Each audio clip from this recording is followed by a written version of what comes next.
How to trade on Monopoly Go app. Hi guys, in today's video I'm going to tell you that how you can trade on Monopoly Go app.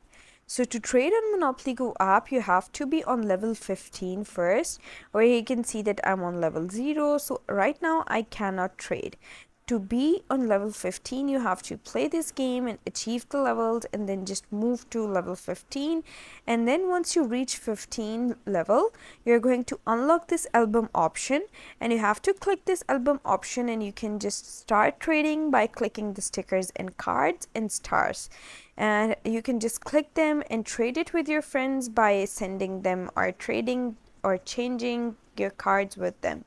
You can just choose from the list to trade, and then you can just trade them easily. So that's the process that you can use to trade cards, stickers, and everything on Monopoly Go. And I hope you liked the process and found it easy. And if you did, please don't forget to like and subscribe my channel. Thank you very much. See you again.